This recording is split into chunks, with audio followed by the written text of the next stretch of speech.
I had always believed our marriage was grounded in trust, faith, and mutual respect. My wife, Emily, was deeply devout. Every Sunday, she donned her finest attire, and I would drive her to church before heading to my own commitments. I never imagined that the very place where she preached virtue and morality could become the stage for the deepest betrayal I would ever endure. It started subtly, as most affairs do. Emily began spending more time at church events, Bible studies, charity drives, choir rehearsals, committee meetings. At first, I welcomed it. I thought she was simply nurturing her faith, strengthening her bonds with the community.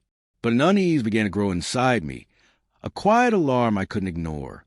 There were late-night messages, sudden urgent appointments, and a tone in her voice when she spoke about the pastor, Reverend Jacobs, that felt too personal. One evening, I came home earlier than expected. Emily had said she was at a church committee meeting. The house was unervingly quiet. I found myself checking her phone, a line I had never crossed before. And there it was, the messages that would shatter my world. They weren't casual chats about scripture or church events. They were intimate, flirtatious, and unmistakably inappropriate.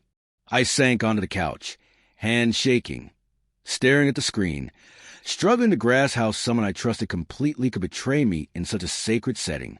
The next morning, I confronted her, keeping my voice steady despite the storm raging inside me. "Emily, we need to talk." She looked up from breakfast, her expression carefully neutral, as if she had rehearsed this moment. I placed the phone on the table, the messages visible. A brief silence hung between us, and I glimpsed the faintest flicker of guilt in her eyes. But she quickly masked it with defensiveness, insisting the pastor had only been offering spiritual guidance and that I was misreading everything. I wanted to scream, to hurl accusation, to crumble, but I knew I had to stay calm. Every detail I'd uncovered, every late-night lie, I cataloged meticulously in my mind. I wouldn't confront her in anger. I would confront her with precision.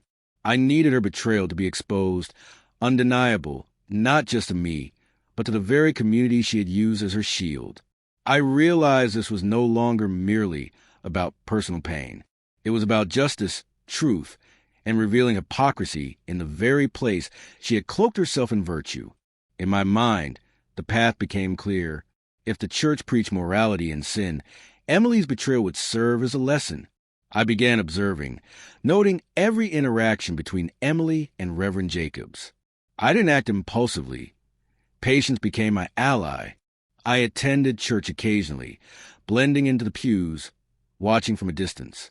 Their gestures were subtle to outsiders, but glaringly obvious to me. Long glances, whispered words, the occasional brush of hands. Betrayal churned within me, but this time it came with a cold clarity. I would not let it go unnoticed. I started keeping meticulous records, dates, times, descriptions of events, snippets of overheard conversation. My mind worked like a machine, analyzing every message and gesture. I recalled every vow Emily had made on our wedding day, every promise of faithfulness, and contrasted it with the reality she had created. It was humiliating, infuriating, but also empowering, because I held the power to reveal the truth in a way that left no room for denial. Then came the moment that set everything into motion. The annual church sermon series was approaching, a time when Reverend Jacobs would speak on sin, morality, and the dangers of straying from faith. I knew this was my opportunity. I didn't need a confrontation, an argument, or a dramatic scene. I needed subtlety, patience, and precision. I confided carefully in a few trusted members of the congregation, framing my concerns so it was clear this wasn't rumor. It was documented, verifiable, undeniable. The week of the sermon arrived. Emily, oblivious of the storm about to break, dressed as usual, smiled with practiced affection, and left for church, confident in her own cunning. Meanwhile, I prepared, ensuring the critical details reached the right people, the elders, respected congregation members, anyone whose voice mattered in shaping the sermon. My goal wasn't petty vengeance. It was exposure, a moral lesson made deeply personal for the one who had violated trust in the most sacred setting. Sunday arrived. The church was packed, the air thick with anticipation for Reverend Jacob's sermon. I sat quietly at the back, heart racing, instincts alert.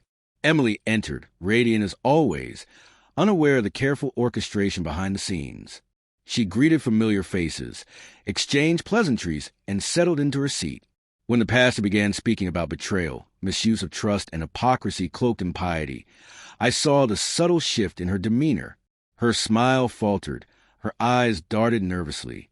Truth was poised to make its mark. Those who hide sins behind facade of virtue may think themselves clever, but truth has a way of surfacing, Reverend Jacob said, his gaze sweeping across the congregation. Emily's hands trembled as she clutched her Bible. Her confident posture was gone, replaced with unease. There was no direct accusation, no names mentioned, but the context was unmistakable. Everyone who knew her, everyone who had observed the signs, understood immediately. The tension in the room was palpable. I remained composed, letting the truth unfold naturally. After the sermon, whispers filled the hall. Emily tried to maintain her composure, but the veil of deception had been lifted. I had achieved what I set out to do. Not through anger, not through confrontation, but through patience, observation, and subtle orchestration. The truth was undeniable, a lesson that would linger long after the church doors closed. That evening at home, Emily avoided my gaze. Words or excuses could no longer undo what had been exposed. I didn't need to chastise her. Silence spoke volumes, acknowledging a rift that could never be repaired. I reflected on what transpired. The intricate dance of deceit and revelation. Betrayal often hides in routine gestures and false smiles, but it leaves traces that careful observation can uncover. My patience had been tested, my resolve stretched, but in the end, I preserved my dignity and ensured the truth prevailed. The lesson was clear. Deceit has no sanctuary. Those who hide in the most sacred places will eventually be exposed. Emily's affair, her greatest sin, was no longer secret. She had underestimated the quiet power of patience, meticulous attention to detail, and unwavering commitment to truth. I had turned her betrayal into a lesson, not just for her, but for everyone around her, proving that hypocrisy cannot remain hidden, even in the halls of the righteous. As I watched her sit in silence, I understood that justice wasn't about vengeance.